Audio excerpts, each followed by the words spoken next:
వీడియోలో సంక్రాంతి పెళ్లి నోము అంటే ఏంటిది, ప్రాసెస్ ఏంటిది అనేది మనం చూసాము. సంక్రాంతి పెళ్లి నోములో ఏం ఉపయోగిస్తాము, ఏంటి మనకు ఇంపార్టెంట్ కావాల్సినవి ఏంటి, మన ముందు అంటే మన వెనకటి తరం వాళ్ళు ఏమి ఉపయోగించేవాళ్ళు, ఏంటి ఖచ్చితంగా తీసుకొని మనం ఈ నోము అనేది నోముకోవాలి అనేది ఇప్పటి జనరేషన్కి అప్పటి జనరేషన్కి అంటే అప్పుడు వెనకట ఎలా ఉన్నది అనేది మనము ఇప్పుడు కొంచెం తెలుసుకున్నాము. నమస్తే అంకుల్. నమస్తే.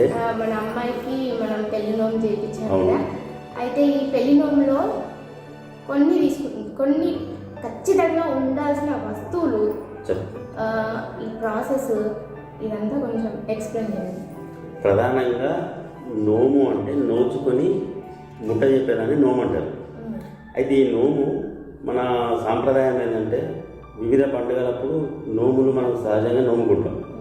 వరలక్ష్మి వ్రతం రోజు, అక్షయ తృతీయ రోజు, వినాయక చవితి ముందు కుడుమల తదే రోజు, సంక్రాంతి రోజు, రథసప్తమి రోజు. అయితే ఏంటంటే పెళ్ళైన వధువుకు సంక్రాంతి రోజు నోమించే నోము చాలా విశేషమైనటువంటి. ఎందుకంటే మనకు ఆ సంక్రాంతి సందర్భంగా పంటలు చేతికొచ్చి ఇల్లు కలకలలాడుతున్నట్టు. ఆ సందర్భంగా పెళ్లి కూతురుతోటి వారి అత్తగారికి వాళ్ళ ఇంటి యొక్క ఆచార వ్యవహారాలు బట్టి ఆ యొక్క నోమును అత్తగారి చేత నోము పట్టిస్తారన్నట్టు. ఇది మీ పుట్టింట్లో అమ్మాయికి చేపిస్తారు. ఇది పుట్టింట్లో చేస్తారు, కానీ నోము పట్టేసుడు మాత్రం అత్తగారి ద్వారానే పట్టిస్తారు. అత్తగారి ద్వారానే పట్టిస్తారు. అయితే మనం ముఖ్యంగా మనకి ఇంపార్టెంట్గా మనం పెళ్లి నోము గురించి ముఖ్యంగా మాట్లాడుతున్నాం.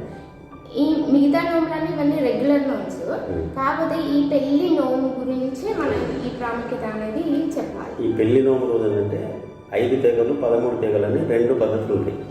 కొందరు 5 తెగలని నోముకుంటారు, కొందరు 13 తెగలను నోముకుంటారు. 5 తెగలు అంటే మినిమం 5కు తగ్గకుండా నోముకోవాలి. 13 తెగలు అంటే మినిమం 13 తగ్గకుండా నోముకోవాలి. మట్టి పాత్రలను బోనాలుగా చేసి 5 తెగలు అంటే 13 ఉండేటట్టుగా బోనాలు చేస్తారన్నమాట.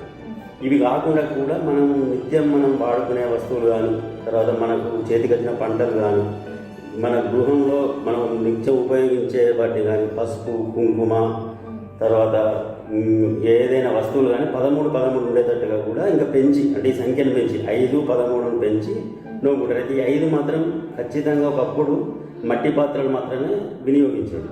అయితే ఇప్పుడు ఏంటంటే ఆ మట్టి పాత్రలు మనకు లభ్యమైతే లేవు, కాకుండా మళ్ళీ ఆ మట్టి పాత్రలు మనం ఎవరికైనా ఇచ్చినా కానీ వాటిని సద్వినియోగం చేసుకోరు. కాబట్టి స్టీల్ కానీ, ఇంకా బాగా అంటే సంపన్న వర్గాలు అయితే వెండి కానీ పెట్టి నోముకుంటారు అన్నట్టు. ఇప్పుడు ఈ మన స్తోమతను బట్టి ఈ నోము అనేది కానీ దీనిలో ప్రత్యేకంగా ఇవైతే కంపల్సరీ ఉండాలి అనే వస్తువులు ఏంటివి? కంపల్సరీ ఉండాలనేది ఏంటంటే బోనాలు అంటే మనకి కుండల్లాగా ఉంటాయి కదా, ఒక్కొక్కటి 3 వరుసలుగా ఉండి 13 అట్లా 5 దగ్గర అంటే 5 × 13, 13 3 × 13. అయితే వీటిలలో ముఖ్యంగా మనం వాడే వస్తువులు ఏంటంటే రేగుబళ్ళు, నానబియ్యం, తర్వాత పసుపు, కుంకుమ, దోసకాయ, చిక్కుడుకాయ, ఇటువంటి వస్తువులను కంపల్సరీగా అందులో వినియోగిస్తారు అన్నట్టు నోము రోజు. 5 తెగలు మీరు 13 తెగలు అని చెప్పిండ్రు. అంటే ఇప్పుడు అంటే మన స్తోమతను బట్టి 5 నోమైనా 5 1 ఉంటుందా? స్తోమతనే కాదు, మన సాంప్రదాయాన్ని బట్టి, మన ఇంట్లో ఆచారాలను బట్టి, ఇప్పుడు ఏది పరంపరగా వచ్చేదాన్ని బట్టి మన వాళ్ళు ఇప్పుడు పెళ్లి కూతురు వాళ్ళ యొక్క వంశం, ఆ వంశం వాళ్ళు వాళ్ళ అనాదిగా వాళ్ళ అత్తలు, వాళ్ళ మామలు, వాళ్ళ అత్తలు వాళ్ళందరూ ఏ విధంగా అయితే నోముకుంటారో అదే క్రమంగా అదే సాంప్రదాయాన్ని వాళ్ళు ఈ పెళ్లి కూతురుకు నిర్వహిస్తారు అన్నట్టు. అంటే మీ జనరేషన్ అప్పుడు ఎలా ఉండాలి? మా జనరేషన్ అప్పుడు ఇంకా ఏంటంటే అప్పుడు మట్టి పాత్రలతోటి, తర్వాత అప్పుడు పంటలు పండేది, ఆ గ్రామీణ వాతావరణం బాగా ఉండేది కాబట్టి ఈ యొక్క ఒక సందడి లాగా అనిపించేది. తర్వాత ఈ నోముకు బంధువులను, మిత్రులను వాళ్ళందరినీ పిలుచుకొని కొంచెం కోలాహలం బాగుండేది.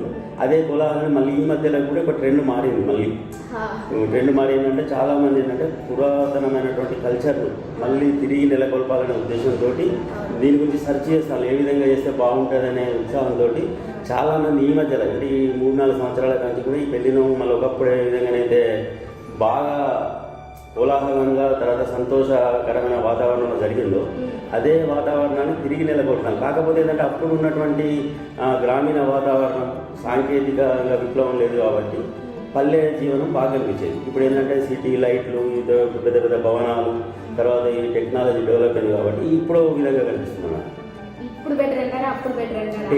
ఏ కాలానికి అదే బెటర్. అంటే ఇప్పుడు సపోజ్ మేము పాత తరం నుండి చూస్తున్నాం.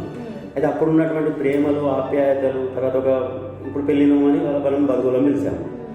ఇప్పటి టెక్నాలజీ కార్లలో వస్తున్నారు, పెళ్ళినం కాగానే వెళ్ళిపోతున్నారు.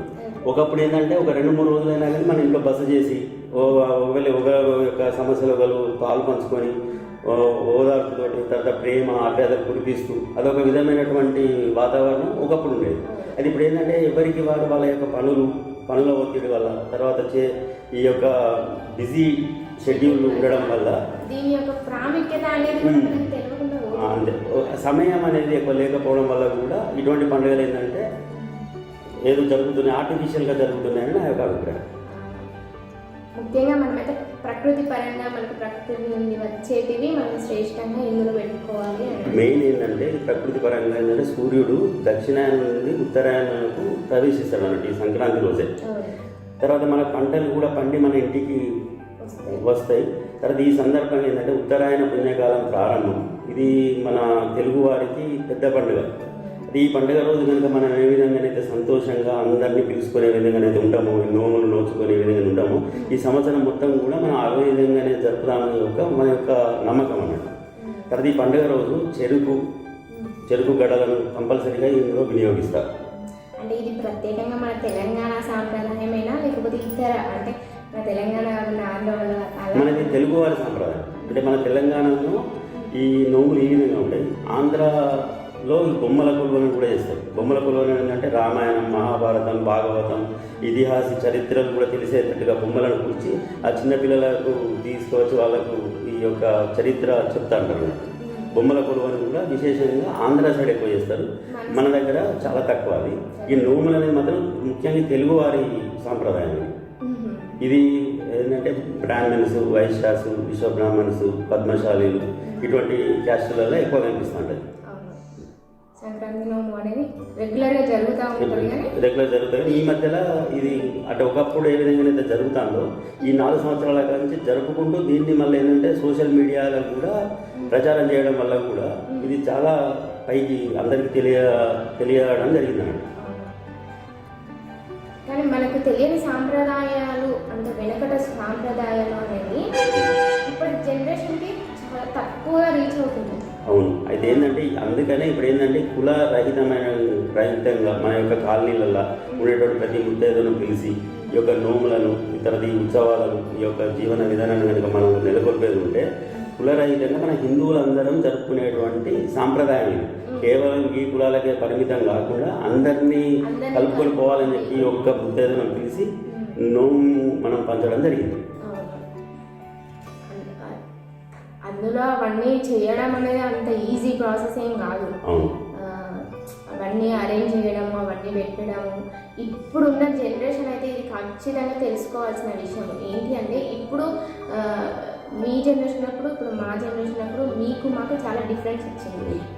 ఇప్పుడు మనం జరిపింది మన ముందు తరాలకు కూడా ఇది ఒక సంకేతంగా ఉండాలి. మేము కూడా ఇందులో తెలియజేసేది ఏంటంటే స్తోమతో తగ్గట్టుగా మాత్రమే మనం చేయాలి. ఆడంబరంలోకి పోయి తర్వాత చేయకుండా మనం కేవలం ఏంటంటే ఈ పండుగలో ఉన్నటువంటి ఉత్సాహాన్ని, ప్రేమలను, సెంటిమెంటును, తర్వాత ఈ ట్రెడిషన్ను మాత్రం కాపాడుకుంటూ పోవడానికే ప్రయత్నం చేయాలి. అందుకని మేము కూడా ఈ నోములో బాగా ఆర్పాటలకు పోకుండా బాగా విలువైన వస్తువులను పెట్టాలనేది కాకుండా మన శక్తి ఏ విధంగా ఉంది ఆ శక్తికి మనం సంతోషంగా మనం 13 రకాలు పెట్టుకొని సాంప్రదాయబద్ధంగా అమ్మవారిని స్తుతిస్తూ మెయిన్ ఏంటంటే ఇక్కడ అమ్మవారిని మనం కొలవడం అన్నమాట. ఇది శక్తి. మనము ఇన్ని వస్తువులు పెట్టుకున్నాం. ఒకవేళ ఇన్ని వస్తువులు పెట్టుకునే స్తోమత లేని వాళ్ళు ఒక 5-13 రకాలు అట్లా పెట్టుకోవచ్చు. అందుకే అంటున్నా మినిమం 5 తెగలు ఉన్నవారు మినిమం 5, 13 ఉన్నవారు మినిమం 13. ఈ సంఖ్య పెంచడం అనేది ఏంటంటే మనకు ఉన్నటువంటి పరిధిలో మన సంతోషానికి నిలువుటం అన్నట్టు. మనం సంతోషంగా ఇప్పుడు మేము ఏం చేసినాం, సంతోషంగా చిన్నపిల్లలు ఆడుకునేటువంటి బాల్స్ కానీ తర్వాత వేరే ఎటువంటి వస్తువులు కానీ ఎందుకు పెట్టామంటే సంతోషం. మనకు చూస్తే చాలా సంతోషం, పిల్లలు కూడా సంతోషపడతారు. ఒక ఎగ్జిబిషన్ లాగా మనం పెట్టుకొని మనం సంతోషంగా చేసుకోవడం. అంటే మన శక్తి మేరకు మాత్రమే చేయాలి. నేను అనేది ఏంటంటే అందరికీ చెప్పేది ఏంటంటే ఆర్పాటాలకు పోయి మనకు మించిన బరువును మోసి ఈ పండుగలు చేసుకోవడం వల్ల మనకు ఇబ్బందులు ఎదుర్కోవాల్సి వస్తుంది.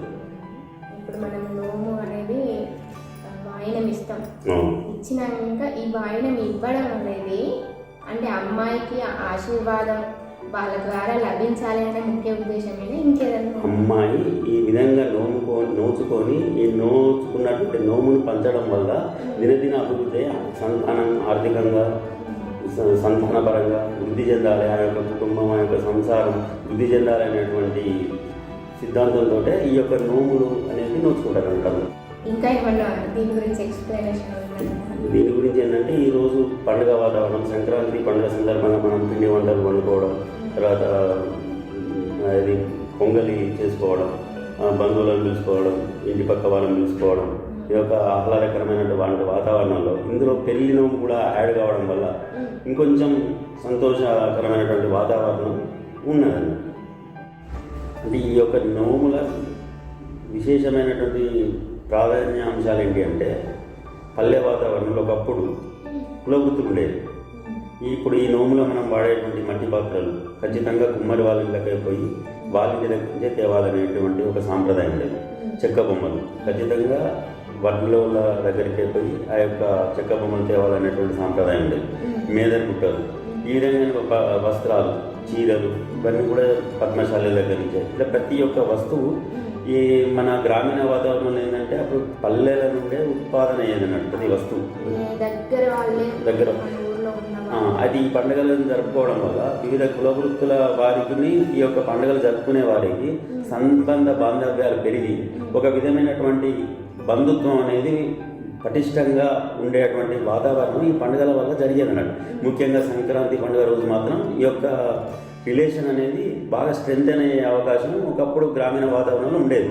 అది ఇప్పుడు ఏంటంటే టెక్నాలజీ డెవలప్ అయ్యి వివిధ కులవృత్తులు అంతరించిపోవడం వల్ల దాని యొక్క ప్రాధాన్యం అనేది మనకు కనిపించడం లేదు.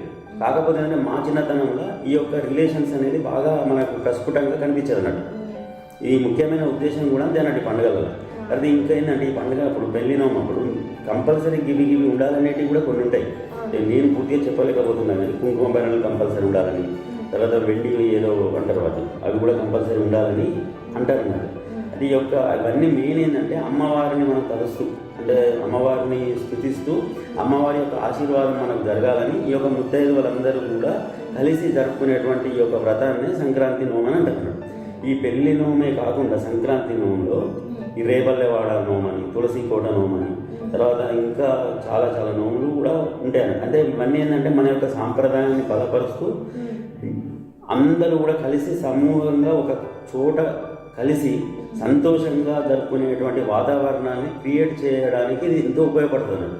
అయితే ఏంటంటే మన హిందూ సమాజం అందరం కలిపి జరుపుకునేటువంటి వాతావరణం ఈ మధ్యలో జరిగింది కాబట్టి ఈ యొక్క వాతావరణం ఈ విధంగానే కంటిన్యూ అయ్యేది ఉంటే మాత్రం ఈ యొక్క పండుగను మనం ఒకప్పటి వాతావరణాన్ని ఈ పండుగలలో మనం తీసుకురావచ్చు. ఇప్పుడు ముఖ్యంగా ఏంటంటే ఇప్పుడు మన ఆత్మకూరు గ్రామంలో కూడా ఏ పండుగ జరిగినా కానీ మనం అందరం కలిసి చేస్తాం. మన వేణుగోపాలస్వామి గుడి కేంద్రంగా, శివాలయం గుడి కేంద్రంగా భజన మండలి వారు ఉండడం వల్ల ప్రతి సంవత్సరం వెంకటేశ్వర శర్మ గారి దీక్ష తీసుకుంటాం.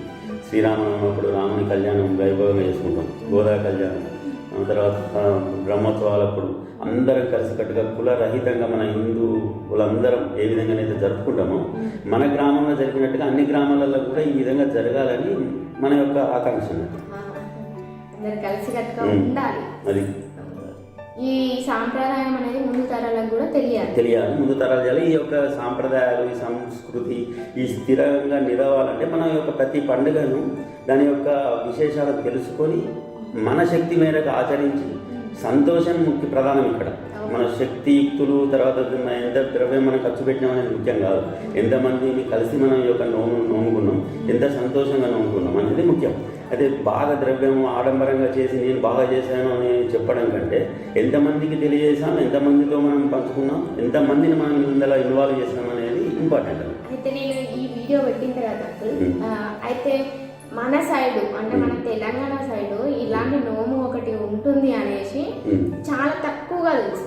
అందుకే ఇప్పుడు మన నోములో కూడా మన పేరు ప్రస్తావించకుండా, మన వ్యక్తిగత సమాచారం ఇవ్వకుండా కేవలం ఏంటంటే బేసిక్ ఇక మనం చూపించడం అదే అన్నట్టు మన యొక్క ఉద్దేశం కూడా అదే. ఎందుకంటే మనమే చేసినాం మనదే యొక్క నోము అనేది కాకుండా ఇది జనరల్గా ఈ విధంగా ఉంటుంది అనే ఒక ఇన్ఫర్మేషన్ పాస్ చేయడానికి మాత్రమే మన యొక్క వీడియో చేయడం జరిగింది. ఇప్పుడు నెక్స్ట్ వీడియోస్ కూడా అలాగే ఉండబోతున్నాయి.